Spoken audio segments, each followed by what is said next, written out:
నమస్తే, నేను మీ సుమంజలి. ముందుగా బులెటిన్లోని హెడ్లైన్. ప్రియదర్శిని జూరాల జలాశయానికి పెరిగిన వరద ప్రవాహం. 8 గేట్లు ఎత్తి దిగువకు నీటిని విడుదల చేస్తున్న అధికారులు.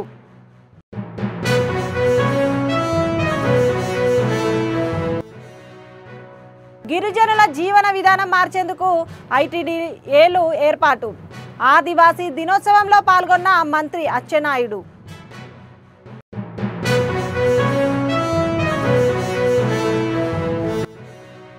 వివేకానంద హత్య కేసులో సీఎం వ్యాఖ్యలకు అర్థం లేదు. సిబిఐ విచారణకు ఇవ్వాలని డిమాండ్ చేసిన వైసీపీ నేత బొత్స.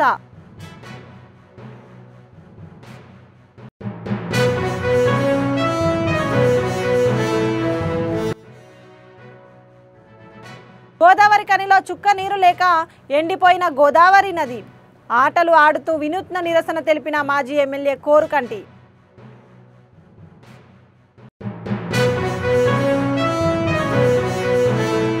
ఇక డీటెయిల్స్లోకి వెళ్తే, జోగులాంబ గద్వాల జిల్లాలో ఉన్న ప్రియదర్శిని జూరాల జలాశయానికి వరద ప్రవాహం పెరిగింది. ఎగువ నుంచి జూరాల జలాశయానికి 1,15,000 క్యూసెక్కుల ఇన్ఫ్లో కొనసాగుతున్నట్లు ప్రాజెక్టు అధికారి వెంకటేశ్వర్లు తెలిపారు. వరద అనూహ్యంగా పోటెత్తిన నేపథ్యంలో 8 గేట్లను ఎత్తి దిగువకు 91,575 క్యూసెక్కుల వరదను వదులుతున్నారు.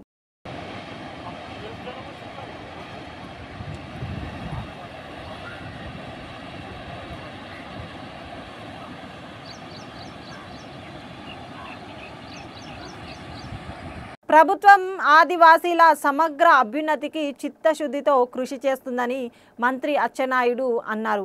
శ్రీకాకుళం పాతపట్నం వ్యవసాయ మార్కెట్ కమిటీ యార్డ్లో ప్రపంచ ఆదివాసీ దినోత్సవ వేడుకల్లో పాల్గొన్నారు. గిరిజనుల జీవన విధానం మార్చేందుకు విద్య, ఆరోగ్యంతో పాటు మౌలిక వసతులు కల్పించేందుకు 1983లో ఎన్టీఆర్ ఐటీడీఏలను స్థాపించినట్లు గుర్తు చేశారు. ఒకప్పుడు ప్రపంచ ఆదివాసీ దినోత్సవం అంటే రాష్ట్ర ప్రభుత్వాలు, రాష్ట్ర ముఖ్యమంత్రి ఎప్పుడు పాల్గొని ఈ కార్యక్రమం మీద ఇంత దృష్టి పెట్టినటువంటి సందర్భాలు లేవు. ఫస్ట్ టైం ఆంధ్రప్రదేశ్ ముఖ్యమంత్రిగా విభజన ఆంధ్రప్రదేశ్ లో చంద్రబాబు నాయుడు గారు వచ్చిన తర్వాత దీని మీద ఫోకస్ చేయాలి. ఏదో ఆదివాసీ దినోత్సవం అంటే ఏదో 4-5 కూర్చొని ఏదో సమావేశం పెట్టుకొని లేకపోతే 4 గోడల మధ్యలో కార్యక్రమం చేసి ముగిస్తే దీనివల్ల ఫలితాలు రావు. దీన్ని మనం ఒక ప్రత్యేక కార్యక్రమం కూడా చేద్దాం.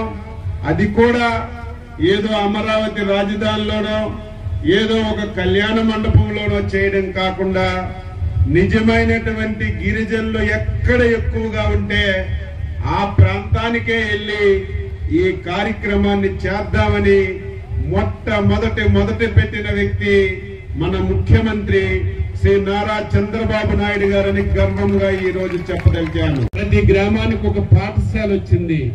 కనీసం తినడానికి తిండి లేకపోతే పిల్లలకి అంగన్వాడీ సెంటర్స్ వచ్చాయి. చదువుకోవడానికి విద్యాలయాలు లేకపోతే హై స్కూల్స్ వచ్చాయి, జూనియర్ కాలేజీలు వచ్చాయి, రెసిడెన్షియల్ కాలేజీలు వచ్చాయి. అందులో చదువుకున్నటువంటి చాలా మంది గిరిజన నాయకులు ఈ రోజు ఉద్యోగస్తులుగా చేసి నాయకులుగా ఎదిగారంటే దానికి ఫౌండేషన్ తెలుగుదేశం పార్టీ, ఎన్టీ రామారావు, చంద్రబాబు నాయుడు గారని గర్వంగా ఈ రోజు నేను చెప్పదలిచాను. 5 సంవత్సరాలు ఏమైంది? వ్యవస్థలన్నీ టోటల్ గా భ్రష్టు పెట్టి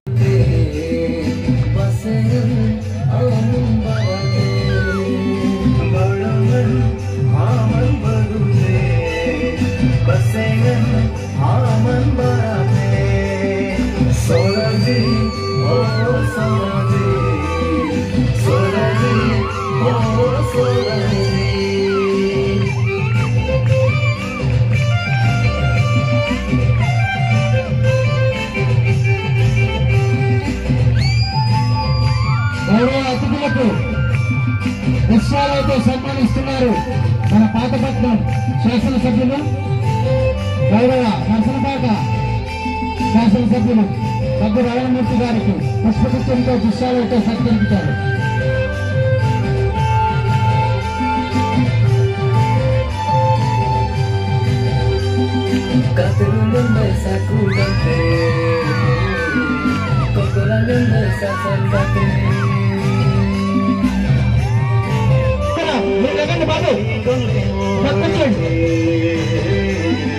గోవింద ముందర ఎవరు నిల్చోవద్దు.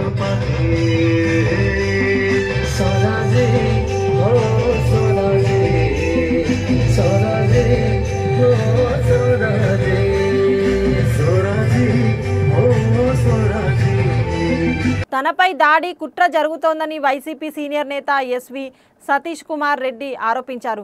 ఈ కుట్రకు మంత్రి Nara Lokesh, Pulivendula TDP incharge BTech Ravi బాధ్యులని వీరిపై సుమోటోగా కేసు నమోదు చేసి సిబిఐ విచారణ జరపాలని డిమాండ్ చేశారు. పులివెందుల పోలీసులు టీడీపీకి అనుకూలంగా పనిచేస్తున్నారని, తమపై వేధింపులు, హత్యాయత్నం జరుగుతుందని ఆవేదన వ్యక్తం చేశారు. నేను ఈరోజు డీజీపీ గారికి ఈ పత్రికా సమావేశం ద్వారా నేను అభ్యర్థిస్తున్నా, నా మీదికి దాడి జరగబోతున్నట్టు నాకు స్పష్టంగా కొంతమంది తెలుగుదేశం పార్టీ నాయకుల ద్వారానే నాకు ఒక వర్తమానం అందింది. నేను నిరాయుధుణ్ణి, నన్ను కాపాల్సినటువంటి బాధ్యత పోలీసులది. ఇన్ కేస్ మీరు కాపాడలేకపోతే, మీకు చేతనైతే నన్ను కాపాడండి, నా మీద జరగకుండా చూడండి. ఇన్ కేస్ జరగకుండా పోతే నా మీద జరగబోయేటువంటి దాడి స్పాన్సర్డ్ బై ఈ రాష్ట్ర ప్రభుత్వం, లోకేష్ అండ్ బీటెక్ రవి. నాకేమైనా జరిగినా సుమోటోగా లోకేష్ను, బీటెక్ రవిని పెట్టి సిబిఐ ద్వారా విచారణ చేయాలని చెప్పి నేను కోరుకుంటున్నాను. ఎందుకంటే ఇక్కడటువంటి పోలీసుల ద్వారా న్యాయం జరిగేటువంటి పరిస్థితులు లేవు.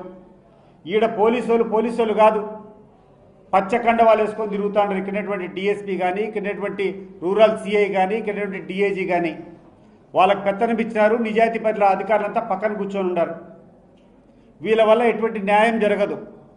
నా మీద దాడి జరిగితే, నా మీద ఏ రకమైనటువంటి జరిగినా కూడా ప్రధానంగా ఈ రాష్ట్రంలో ఉన్నటువంటి మంత్రి లోకేష్ను, అదే రకంగా ఇక్కడటువంటి స్థానిక తెలుగుదేశం ఇన్ఛార్జ్ బీటెక్ రవిని సుమోటోగా పెట్టి సిబిఐ ద్వారానే ఎంక్వైరీ జరగాలని చెప్పి నేను కోరుకుంటున్నాను. నా మీద ఏమైనా దాడి జరిగితే. వైఎస్ వివేకానంద హత్య కేసుకు సంబంధించి సీఎం చంద్రబాబు నాయుడు సిగ్గు లేకుండా మాట్లాడుతున్నారని ఎమ్మెల్సీ బొత్స సత్యనారాయణ ధ్వజమెత్తారు. వివేకానంద హత్య కేసులో లేనిపోని ఆరోపణలు చేసే బదులు ఆ కేసును సిబిఐతో విచారణ చేయించడానికి ఎందుకు వెనుకడు వేస్తున్నారని నిలదీశారు. ప్రతి ఏదో ప్రాంతాల్లో 2-3 ప్రాంతాల్లో హత్యలు, లేకపోతే కిడ్నాప్లు,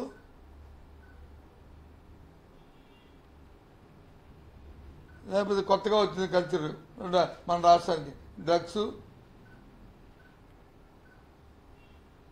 ఇంతకుముందు ఎప్పుడు లేదు. ఏదో అదో ఉంటే కింద మీద ఉంటే ఏదో ఎక్కువగా తాగి పడిపోవడమో, లేకపోతే ఏ గంధాయం అనేది ఉండేది. కానీ డ్రగ్స్ అనేది ఇప్పుడు డ్రగ్స్. ఇప్పుడు ఈ రాష్ట్రంలో ఉన్న పరిస్థితి లేదు.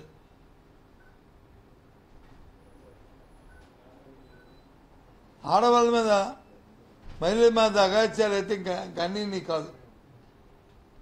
ఒకసారి బేరీజ్ వేసుకోమండి. 14 నెలల కాలంలో గత 5 సంవత్సరాలు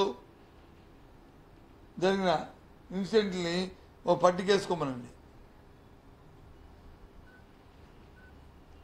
క్రైమ్ రిపోర్ట్ తెప్పించుకోమనండి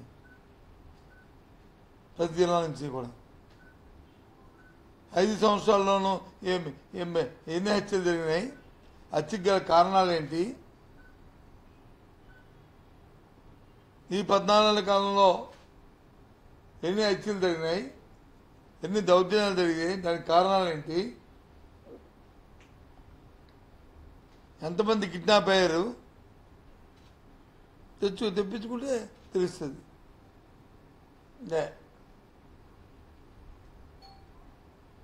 ఎంతసేపు ముఖ్యమంత్రి గారు మాట్లాడతారు, చెప్పిందే చెప్పరా, ఏదో మన ఊరికి సామెత ఉంది కదా, ఆ సామెత చెప్పిందే బుర్ర పాడైపోతుంది వింటప్పటికి.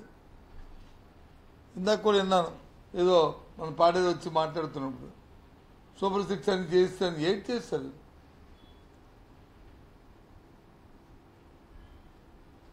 ఏం చేస్తారు?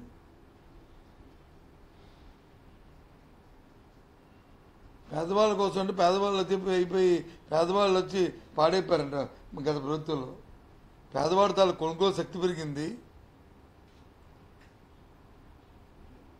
పేదవాడు వచ్చి ఈ రాష్ట్రంలో వచ్చి ధైర్యంగా బతకగల స్థితిని ఆ రోజు వైసీపీ పార్టీ జగన్మోహన్ నాయకత్వంలో కల్పించాం. ఇది వాస్తవం, ఏవో డామికాయలు కాదు. ఇంకా ఈ మాటలు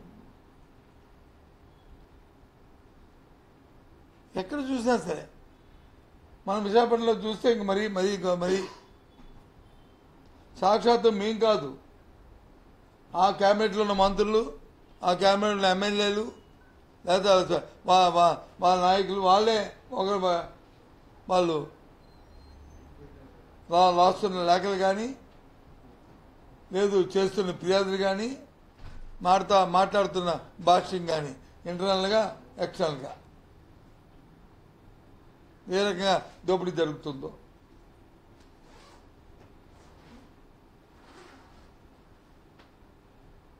ప్రభుత్వ వ్యవస్థలన్నీ కూడా స్తంభించిపోయాయి.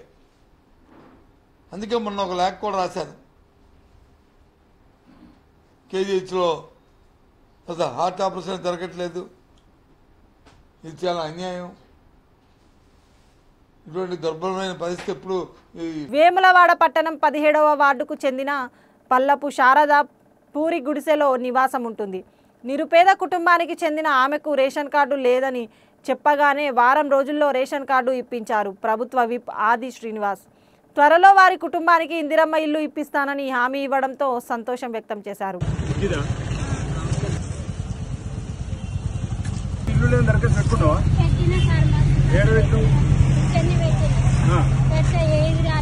ఏ వార్డులో పెట్టావు నువ్వు? 17 వార్డులో. 17 వార్డు. ఇది 11 వార్డు ఉందా?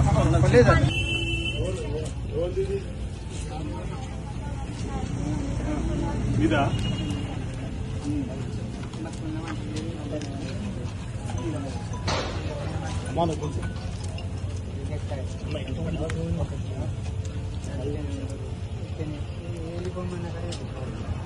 ఇప్పుడు నీకు రేషన్ కార్డు అయితే వచ్చింది. ఇదివరకు రేషన్ కార్డు లేకుండా ఇప్పుడు రేషన్ కార్డు వచ్చింది. మీకు ఆధార్ కార్డులు ఉన్నాయి. ఇప్పుడు ఒక ఈఎంఐ కన్నా ఈఎంఐ పేరు కన్నా అమ్మాయి పేరు ఆధార్ కార్డు లెక్కించేసారు. మీకు లేవా? రేషన్ కార్డు ఉందా? ఏది లేదు సార్, మాకు రోడ్ అవతల కూర్చొని. ఓకే, ఎక్కడ చేస్తున్నావు? సార్ మాది వేమరాడేనా? మరి వేమరాడ తిరిగి ఎందుకు లేదు ఇది వరకు? లేదు సార్, అన్ని నీకు ఉండేనా ఆధార్ కార్డు ఉండేనా? ఎటువంటి మరి ఆధార్ కార్డు పోయింది కానీ ఆధార్ కార్డు నంబర్ ఇప్పిస్తా. ఇద్దాం మీ ఇంట్లోకే. అడుగు జాగ్రత్త ప్రయత్నిస్తున్నావు. కూర్చొని చూసినా కదా, నీ ఇంట్లోకి ఇవ్వాలి, ఇద్దాం. నువ్వేం బాధపడకు. రాజన్న సిరిసిల్ల జిల్లా గంభీరావుపేటలో నిత్య డయాగ్నోస్టిక్ సెంటర్ ప్రారంభోత్సవానికి బీజేపీ రాజన్న సిరిసిల్ల జిల్లా అధ్యక్షులు రెడ్డబోయిన గోపి హాజరయ్యారు. డాక్టర్ ప్రియాంక విజయరాజు డయాగ్నోస్టిక్ సెంటర్లో ప్రత్యేక పూజలు నిర్వహించారు. ప్రజలందరూ డయాగ్నోస్టిక్ సెంటర్ సేవలు వినియోగించుకోవాలని, ప్రజలకి 24 గంటల సేవలు అందుబాటులో ఉంటాయని నిర్వాహకులు తెలిపారు.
అన్ని తీయచ్చు ఒక ఫోటో మాత్రం నీకు తెలుసు కదా.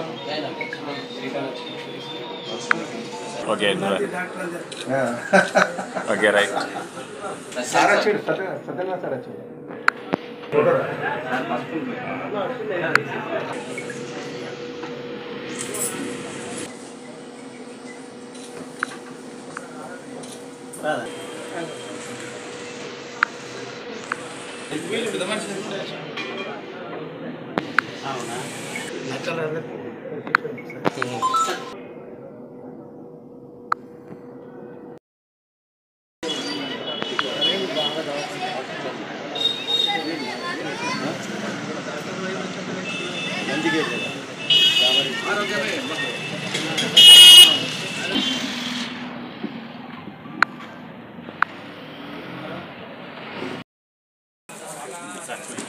రమేష్ అన్న సైడ్ కొండు, నువ్వు సైడ్ కొండు.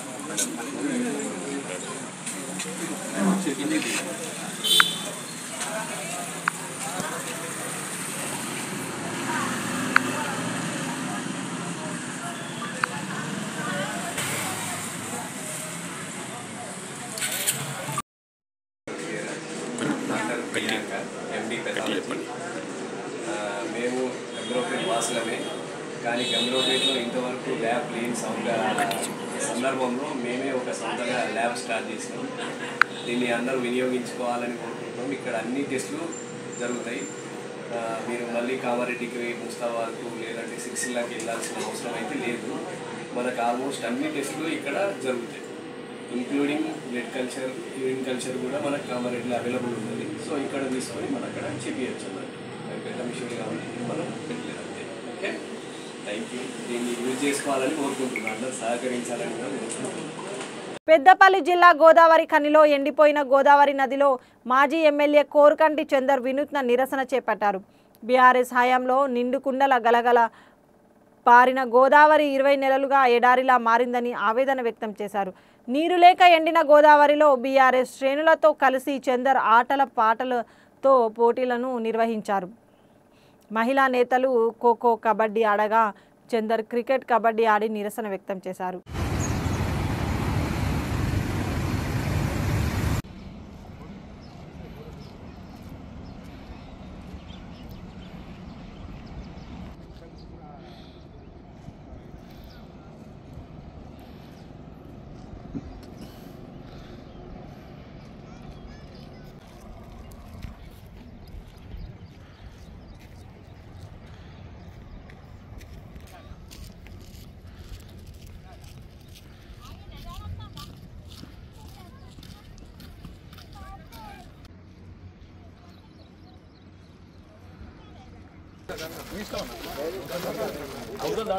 గోదావరి పెట్టేది గోదావరిలో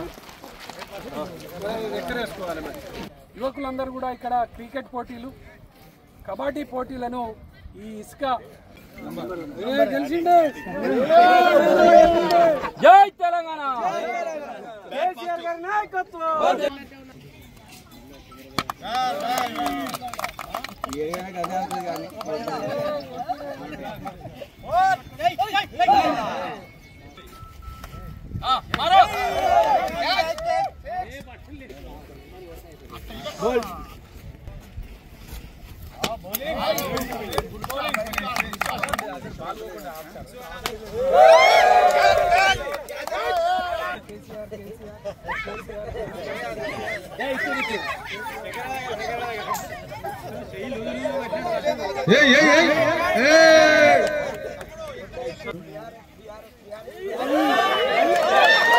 చందర్ ఇద్దరిని పట్టుకరా.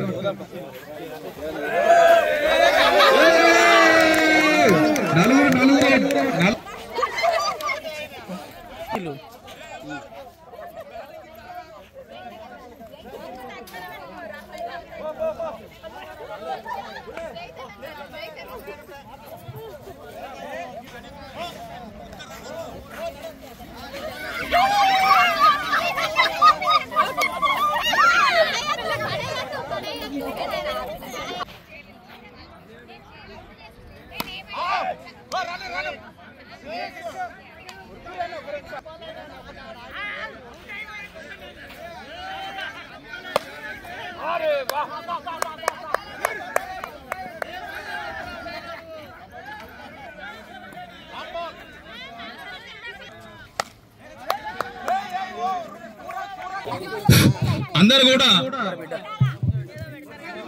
రిసౌండ్ వస్తుంది.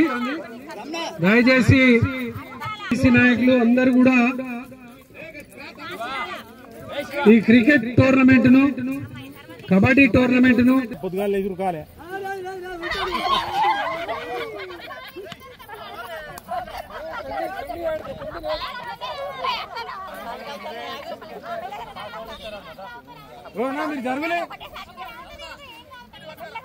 మీరు జరగలే మహానాయకులు అపర భగీరథులు తెలంగాణ తొలి ముఖ్యమంత్రి వర్యులు కేసీఆర్ గారు తెలంగాణ రాష్ట్రంలో ఉన్నటువంటి ప్రతి ఎకరానికి నీళ్లు అందించాలనేటువంటి సంకల్పంతో కాళేశ్వరం ప్రాజెక్టును నిర్మాణం చేస్తే ఆ రోజు 5 ఏళ్లు ఈ రామగుండానికి ఎమ్మెల్యేగా ఉన్నటువంటి నేను ఇక్కడ నిండుకుండలా ఉన్నటువంటి గోదావరిలో పడవల పోటీలను, తెప్పల పోటీలను నిర్వహించినాం. ఈరోజు గత 20 నెలలుగా ఎండిపోయింది గోదావరి. ఈ యొక్క కాళేశ్వరం ప్రాజెక్టు కూలిపోయిందని ఎన్నికల ప్రచారంలో అబద్ధపు ప్రచారాన్ని చేసినటువంటి ఈ యొక్క రేవంత్ రెడ్డి కాంగ్రెస్ పార్టీ ఆ అబద్ధాన్ని కప్పిపుచ్చుకోవడం కోసం, నిజమే అని కప్పిపుచ్చుకోవడం కోసం ఇలా కాళేశ్వరం ప్రాజెక్టు 2 పిల్లర్లు మాత్రమే రిపేర్లో ఉంటే వాటిని రిపేర్ చేయడానికి ఎల్ఎన్టీ సంస్థ ముందుకొచ్చినా కూడా ఆ యొక్క సంస్థకు అనుమతి ఇవ్వకుండా ఇలా గోదావరిని ఎండబెట్టిండ్రు. పొలాలన్నీ కూడా ఎండిపోతూ ఉన్నాయి. ఇలా కన్నెపల్లి పంప్ హౌజ్ నుండి ఇలా ప్రాణహితం వచ్చేటువంటి నీళ్ళన్నీ కూడా సముద్రంలో కలుస్తూ ఉన్నాయి. 1,48,000 క్యూసెక్స్లు ఇలా సముద్రంలో కలుస్తూ ఉన్నాయి. కన్నెపల్లి పంప్ హౌజ్లను ప్రారంభం చేయడానికి అవకాశం ఉన్నా కూడా ఇలా చేస్తలేరు. కాబట్టి మేము ఈ సందర్భంగా ఇక్కడ నిరసనగా ఈ యొక్క గోదావరిలో ఆనాడు తెప్పల పోటీలను, నిండుకుండలా ఉన్నటువంటి ఈ యొక్క గోదావరిలో తెప్పల పోటీలను చేసినాం. ఇదే గోదావరిలో ఈరోజు ఎండిపోయినటువంటి ఈ యొక్క గోదావరిలో క్రికెట్ పోటీలు, కబడ్డీ పోటీలు, ఖోఖో పోటీలను నిర్వహిస్తూ నిరసన వ్యక్తం చేస్తూ ఉన్నాం.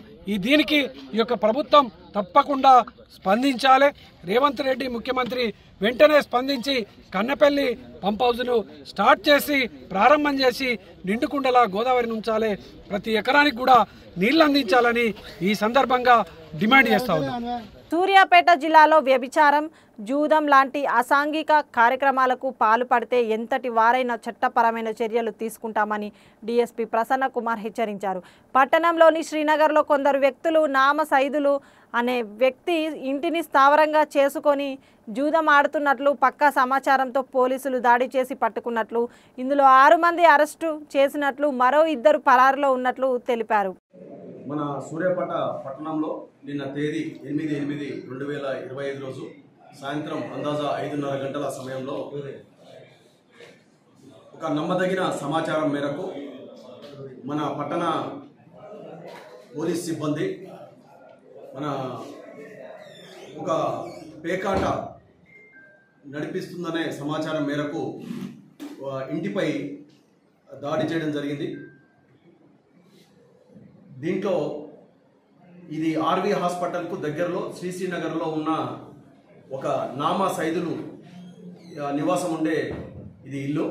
ఇందులో పైన పెంట్ హౌస్లో ఒక 8 మంది వ్యక్తులతోటి ఇతను పేకాట నిర్వహించడం జరుగుతుంది. ఈ సమాచారం మేరకు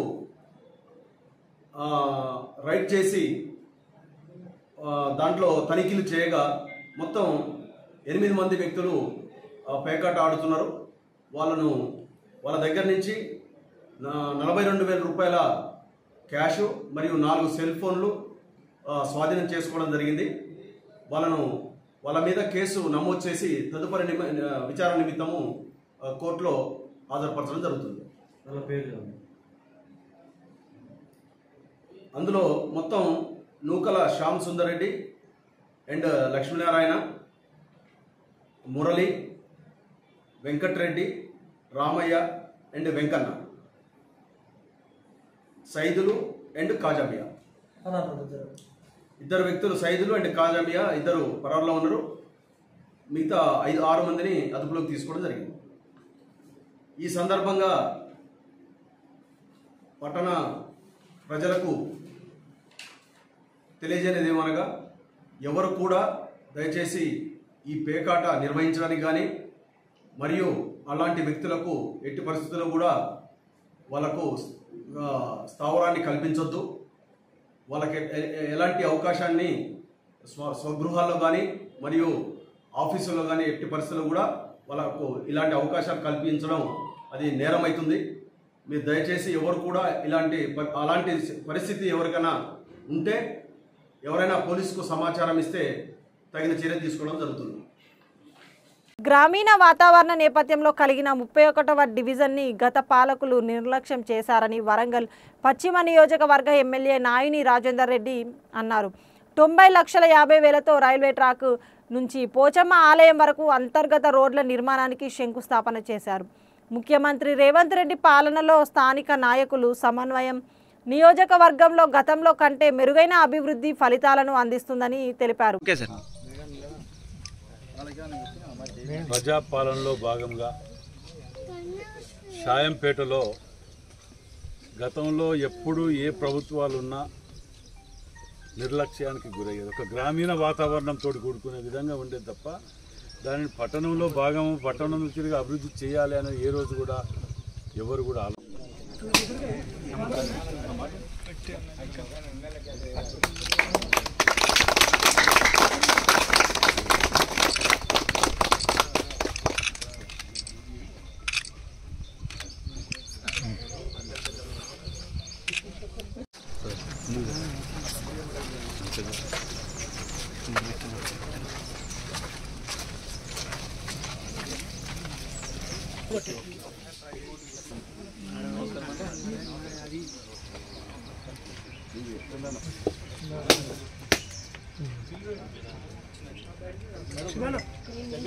బులెటిన్ ముగించే ముందు హెడ్లైన్స్ మరోసారి. ప్రియదర్శిని జూరాల జలాశయానికి పెరిగిన వరద ప్రవాహం. 8 గేట్లు ఎత్తి దిగువకు నీటిని విడుదల చేస్తున్న అధికారులు.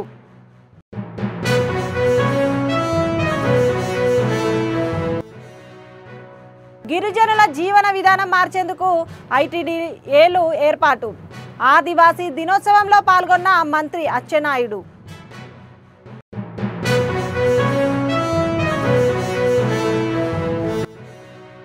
వివేకానంద హత్య కేసులో సీఎం వ్యాఖ్యలకు అర్థం లేదు. సిబిఐ విచారణకు ఇవ్వాలని డిమాండ్ చేసిన వైసీపీ నేత బొత్స.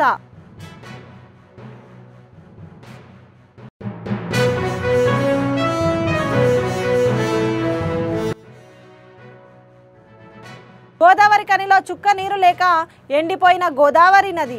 ఆటలు ఆడుతూ వినూత్న నిరసన తెలిపిన మాజీ ఎమ్మెల్యే కోరుకంటి.